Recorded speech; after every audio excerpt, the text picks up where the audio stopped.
Welcome. This is Glasgow Rangers Nation. I'm Owen James, and this is all your latest Rangers news here on Match Day. Yes, guys, it is finally Match Day. Look, let's put to one side all the boardroom shenanigans, all the squabbles, all the warpath, all the flamethrowers, and the debacles, and the ongoing war between Dave King and the present board, and our opinions on said war between the two parties. It's a conflict that seems to have no winners. Now, but let's focus today on football. Yes, football is back, and even better than football being back is where football will be played today.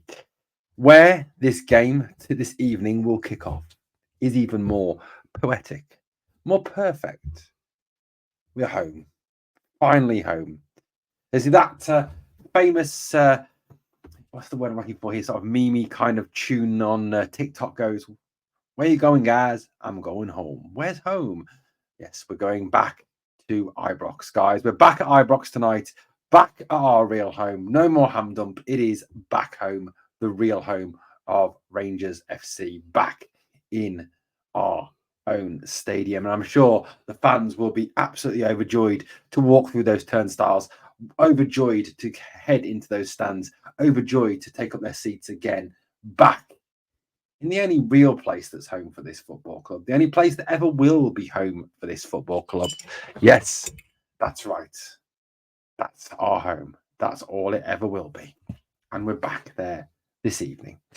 Well, let's hope we get back with winning ways there as well. Obviously, coming off the back of the Dundee United win, I'm looking for a Tayside double tonight. A Ding Dong Dundee demolishing, hopefully, tonight as well, as Rangers play Dundee in the League Cup. And as Philippe Clement said in his press conference, he wants to win everything. That is his aim, and winning is the goal of his team.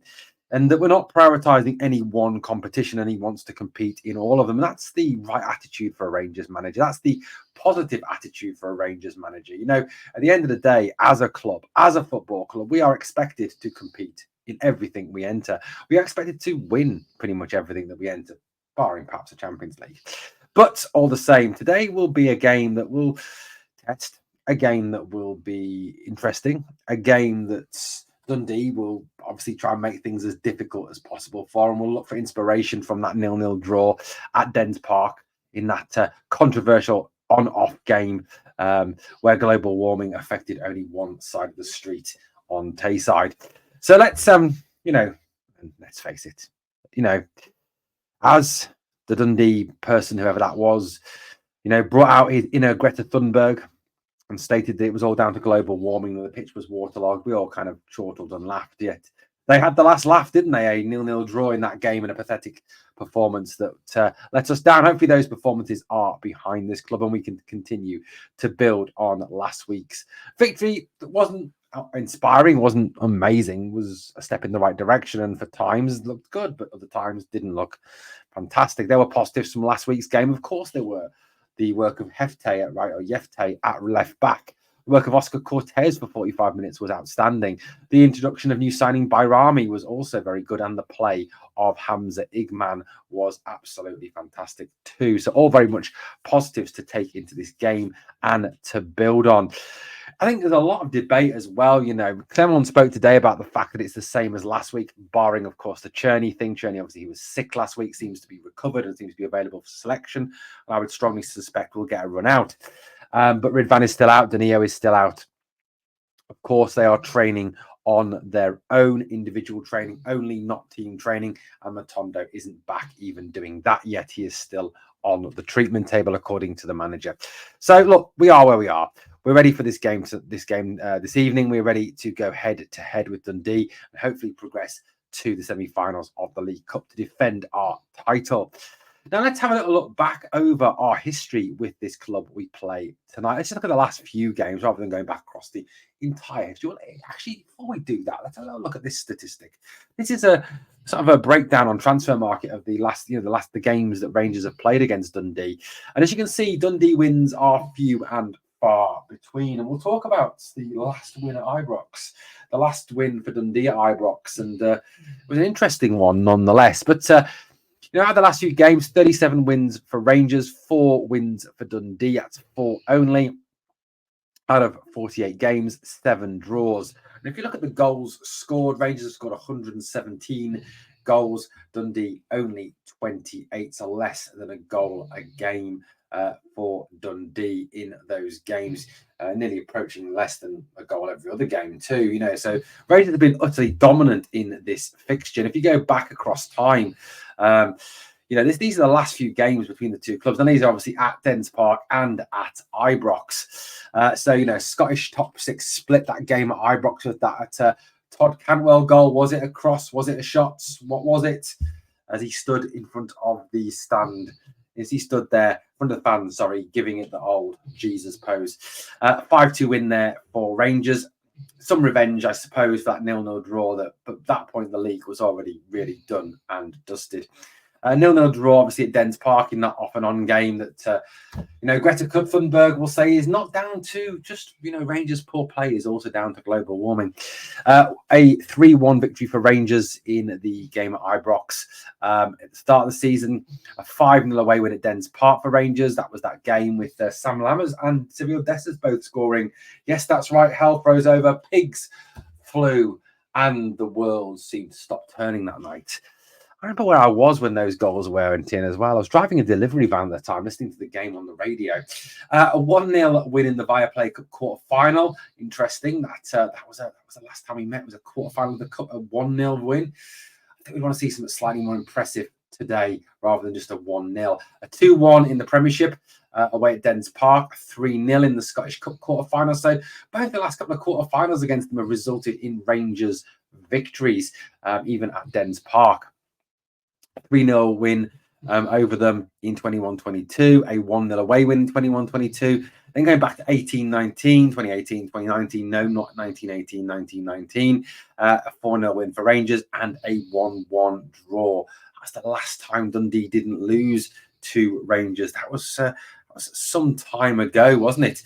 Now, guys, here's a question for you. Here's a question. And look, please don't cheat. Please don't speed forward and say you got it right. Comment it. Comment it now when I ask you the question. Don't comment it. So my eyes are playing up. Don't comment it after you've seen the answer. But when was the last time Dundee won at Ibrox? When was the last time Dundee were victorious at Ibrox? Drop me a comment down below. Let me know when you think or when you know the last victory over us was at our home. Pregnant pause. Here's the answer for those of you who didn't know. Yes, here it is. Wednesday, March the 14th, 2001. So 23 and a bit years ago, Dundee won at Ibrox. That was the last time Dundee won at Ibrox. And yes, that man pictured there, a former Ranger as well, scored one of the goals, Claudio Caniggia. Who'd have ever thought that you would see Claudio Caniggia in a Dundee kit? Interesting. A man that played at World Cups, a man that played with Diego Maradona, played for Dundee. A game that ended 2-0. Craig Moore was actually sent off in the 48th minute of that game. Those of you remember that. Ivano Bonetti was the Dundee manager and Dick Advocaat was the Rangers manager. No Rangers scorers that day. A desperate performance. Claudio Caniggia scoring after 14 minutes for Dundee. Stephen Milne adding to Dundee's lead and finishing the game off. I mean, look at that Rangers team that day. I mean, a very interesting team and some very, very fine players from the past in that team as well. Stefan Kloss, absolutely outstanding goalkeeper. Craig Moore, quality. Lorenzo Amoruso, big ammo. Bert Conterman, less said the better. Scott Wilson, Sergio Perini, the legend that is. Stephen Carson, Barry Ferguson. What a name. What a name. Alan Johnston, Magic Johnston himself. Marcus Gale, Jesus Christ, and Tor Andre Flo, in some desperate names in that lineup as well for Rangers. The Dundee lineup that day, Marco Rackati, Chris Coyne, Marcello Mariocco, Barry Smith, Stephen Tweed, Javier Otero, Beto Garrido, Georgi Nemzadze, Gavin Ray, Claudio Caniggia and Juan Sara. Some talented names in that Dundee team that day. But yes, that was the last time they beat us at Ibrox.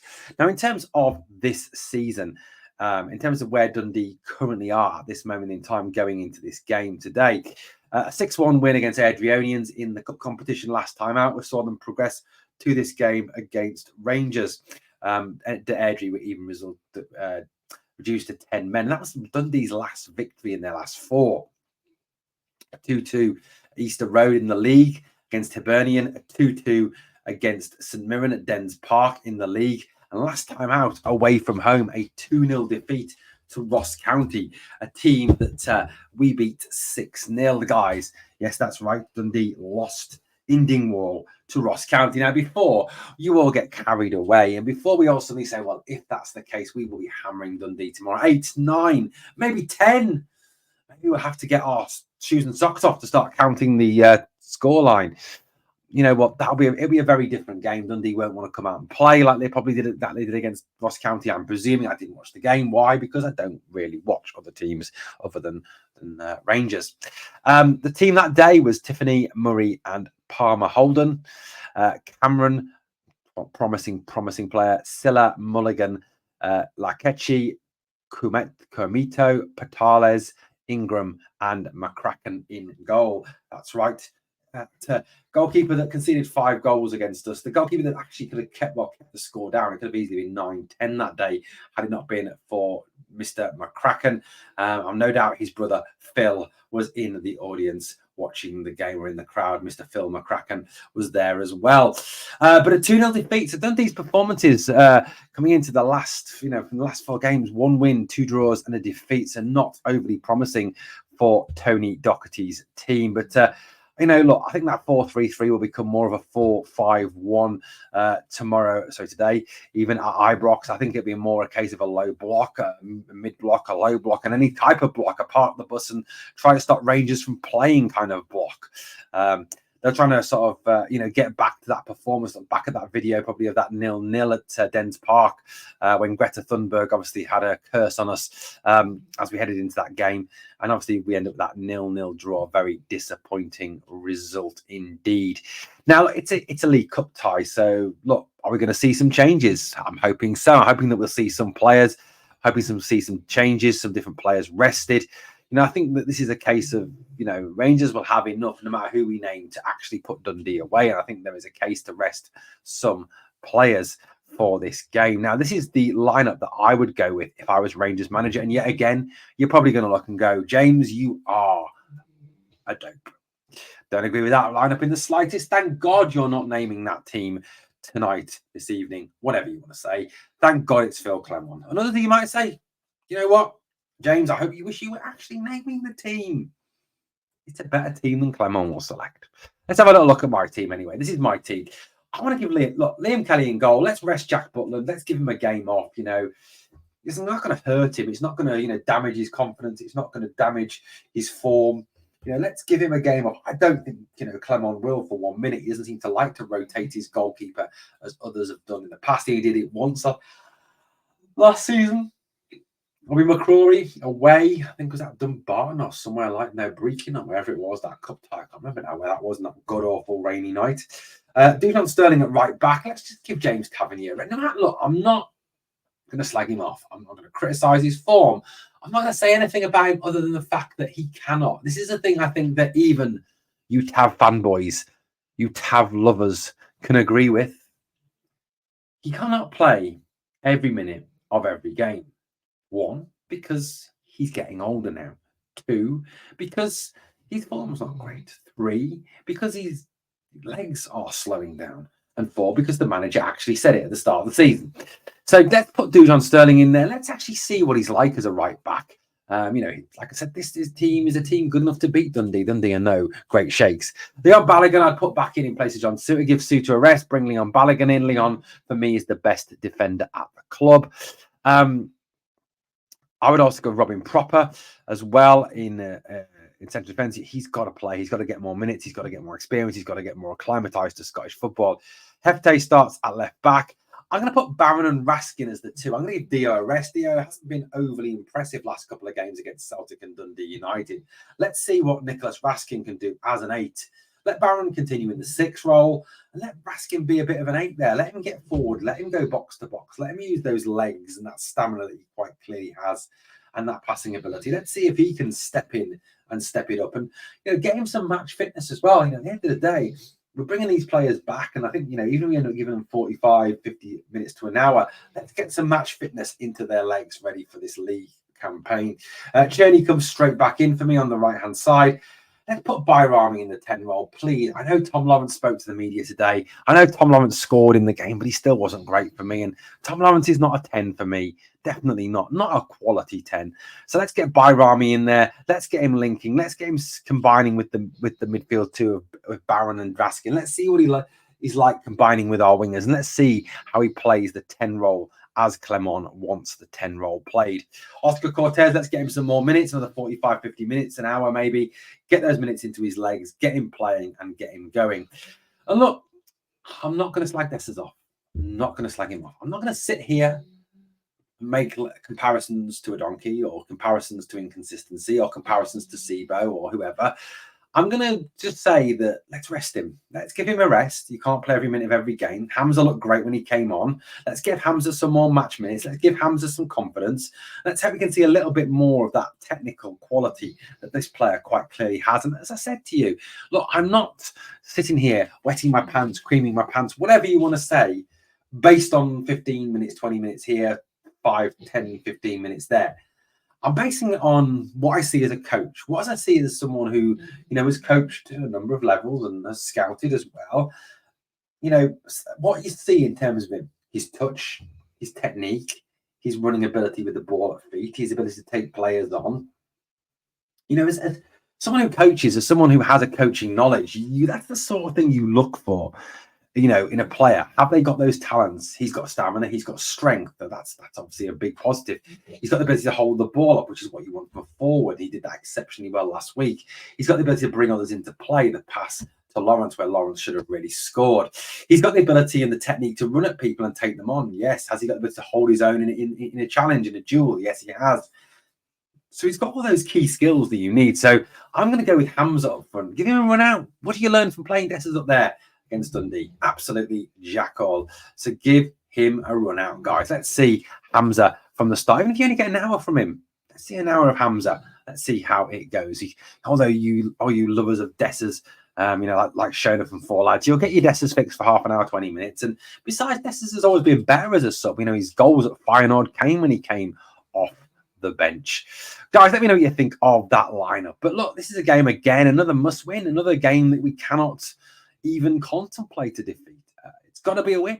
It's got to be a win, and it's got to be a performance. Yet again, we need to see development from the last game. We need to see a move forward from the last game. We need to see a progress from the last game. Let's see that today, this evening, tonight, whenever. Guys, thank you for watching Glasgow Rangers Nation. Please, obviously, on the way out, if you can, smash that sub, get the channel growing even more. Help me to get towards the aim of doing this full-time, guys. Retail does my fucking head in. And drop a comment, drop a like, do all those things that help the video to grow. And remember always, no matter what happens, we are the people.